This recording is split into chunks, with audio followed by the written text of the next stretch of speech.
Iran अब खुद तने तनहा अमेरिका और इजराइल से मुकाबला नहीं करेगा, बल्कि खबर ये आ रही है कि एक पूरा महाज तैयार कर रहा है।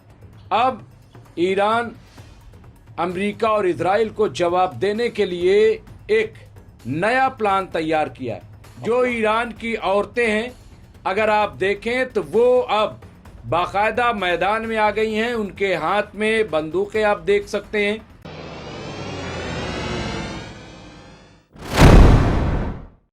आदाब, मैं हूं मुमताज आलम रिजवी और मैं बात करूंगा इस वक्त जो मिडिल ईस्ट का माहौल है और जो जंग बढ़ रही है उसके सिलसिले में, क्योंकि जिस तरह की तैयारी अब ईरान कर रहा है, ईरान अब खुद तने तनहा अमेरिका और इजराइल से मुकाबला नहीं करेगा, बल्कि खबर ये आ रही है कि एक पूरा महाज तैयार कर रहा है। अब ईरान अमेरिका और इजराइल को जवाब देने के लिए एक नया प्लान तैयार किया है और प्लान ये है कि ईरान उसमें शामिल होगा। उसमें यमन के अंसारुल्लाह अल हौती शामिल होंगे, इसके साथ ही लेबनान के हिजबुल्लाह और इराक में कताइब हिजबुल्लाह, ये मिल करके एक नया प्लान बना रहे हैं, ऐसी खबर है। और प्लान ये भी हो सकता है कि अब ये बूट्स ऑन ग्राउंड की तैयारी करें, क्योंकि जिस तरह से बार बार अमेरिका की तरफ से धमकाया जा रहा है, इजराइल की तरफ से ये खबर आ रही है कि इजराइल फिर ईरान पे बड़ा अटैक कर सकता है। स्टेट ऑफ हॉर्मुज पर कब्जा करने के लिए अमेरिकी फौज 80,000 के करीब बताया जा रहा है कि वो आने की तैयारी कर रहे हैं। ऐसे में ईरान क्या करेगा? ईरान ने भी अपनी तैयारी शुरू कर दी है और इसमें हिजबुल्लाह को शामिल किया गया है, इसमें अंसारुल्लाह अल हौती को और इसके साथ ही इराक के कताइब हिजबुल्लाह को, और ये प्लान कर रहे हैं। तो क्या अब ये बूट्स ऑन ग्राउंड इजराइल के अंदर होगा? ये जंग होगी कहां और ये कैसे होगी? अभी बहुत कुछ इसमें साफ नहीं किया गया है, वाज़ेह नहीं किया गया है, लेकिन ये तय है कि अगर अमेरिका की तरफ से बूट्स ऑन ग्राउंड किया गया तो ईरान पीछे नहीं रहेगा और ईरान तने तनहा नहीं रहेगा। खास बात यह है कि इसमें अब खवातीन भी मैदान में आ गई हैं। जो ईरान की औरतें हैं, अगर आप देखें तो वो अब बाकायदा मैदान में आ गई हैं। उनके हाथ में बंदूकें आप देख सकते हैं।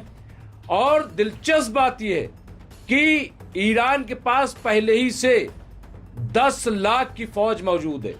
आप गौर कीजिएगा, 10 लाख की फौज पहले ही से ईरान के पास मौजूद है। लेकिन खबर यह है कि 2,60,00,000 लोगों ने अपना रजिस्ट्रेशन जंग करने के लिए कराया है। ईरानियन ने 2,60,00,000 बाकायदा रजिस्ट्रेशन हो चुका है और इसमें औरतों की तादाद अच्छी खासी बताई जा रही है। तो अब आप देखिए कि 2,60,00,000 और 10 लाख बाकायदा ट्रेंड ईरानी फौज, यानी 2,70,00,000 की फौज अगर मान लें। मैं ये बात इसलिए कह रहा हूं क्योंकि आप देखिए इजराइल में रिजर्व फोर्स को लेकर के कितनी मारामारी है। यानी कोई जाने के लिए तैयार नहीं है। कोई सर्टिफिकेट बना रहा है कि मेरा जहनी तवाजुन ठीक नहीं है, कोई ये सर्टिफिकेट बना रहा है कि मैं लड़ने काबिल नहीं हूं, मुझे ये बीमारी है, हार्ट की बीमारी है। अलग अलग बीमारियों का बहाना दे करके जो रिजर्विस्ट हैं वो जंग से भाग रहे हैं। लेकिन ईरान में अगर कोई बीमार है तो कह रहा है नहीं, मैं बीमार कहाँ हूं, मैं तो लड़ने के लिए तैयार हूं। यानी आप ये देखिए कि कितना फर्क है।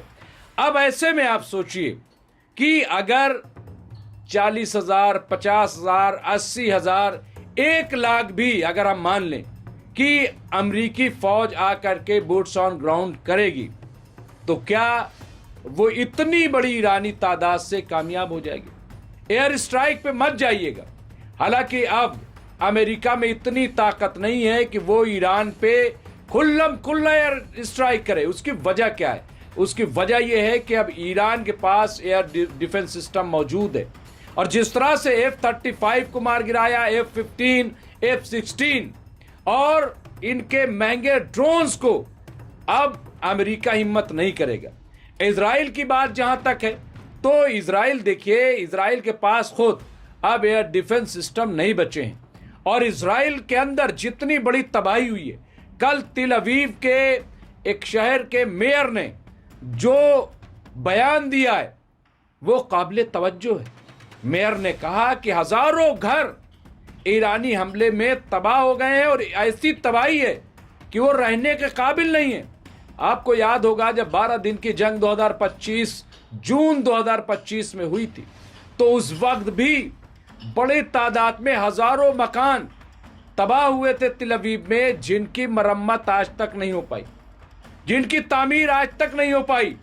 और इजराइल के लोग किराए के मकान में रह रहे हैं, ऐसी रिपोर्ट है। और हुकूमत ने ये वादा किया था कि जो किराए के मकान में रहेगा उसे बाकायदा हुकूमत की तरफ से किराया अदा किया जाएगा। शिकायत ये आ रही है कि हुकूमत पैसे नहीं दे रही। अब सवाल ये है कि रोजगार है नहीं, कारोबार है नहीं, वहां के लोग करें तो करें क्या। रिपोर्ट ये है कि 25 लाख इजराइल से लोग जा चुके हैं, जो चले गए आने के लिए तैयार नहीं है। वहां मजदूर मिल नहीं रहे हैं और मजदूर जाए तो जाए कैसे, क्योंकि हालात ऐसे है नहीं। तो इस तमाम सूरत हाल को अगर आप देखें तो इजराइल की हालत बड़ी खस्ता है।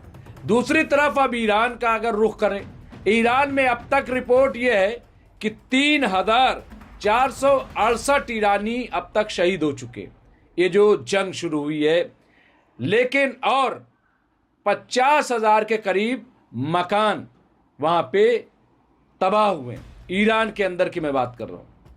खास बात यह है इसकी कि 50,000 में 20,000 मकान तामीर हो चुके हैं, उन्हें असर नौ दुरुस्त कर दिया गया है, रहने के काबिल बना दिया गया है।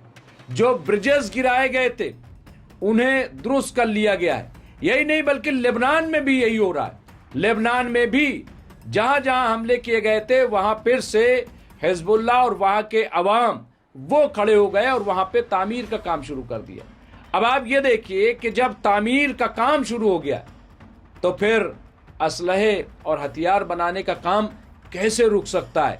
ईरान का कहना है, जो नए सुप्रीम लीडर ऑफ ईरान हैं आयतुल्लाह मुश्तबा खामनाई, उनका कहना है कि 1-2 साल नहीं 10 साल तक हम अमेरिका और इजराइल से लड़ सकते हैं। अच्छा, ये हवा में नहीं है। मैं इसलिए कह रहा हूं कि ये हवा में नहीं क्योंकि ईरान के पास जंग करने का तजर्बा है। याद होगा इराक के साथ जब जंग हुई थी तो 8 साल तक ईरान ने इराक के साथ जंग की थी और इराक के साथ बिल्कुल ऐसे ही अमेरिका खड़ा था जैसे आज इजराइल के साथ खड़ा है। और आप सोचिए, ये बात मैं बता रहा हूं 1990-92 की, उस वक्त ईरान की हालत आप समझ सकते हैं। 79 में रेवोल्यूशन आया था, महज 10 साल का वक्त मिला था, वो भी वक्त क्या मिला था। लेकिन इसके बावजूद जो IRGC वो मुसलसल जंग करती रही, बड़ी तादाद में लोग शहीद हुए, लेकिन हार नहीं मानी।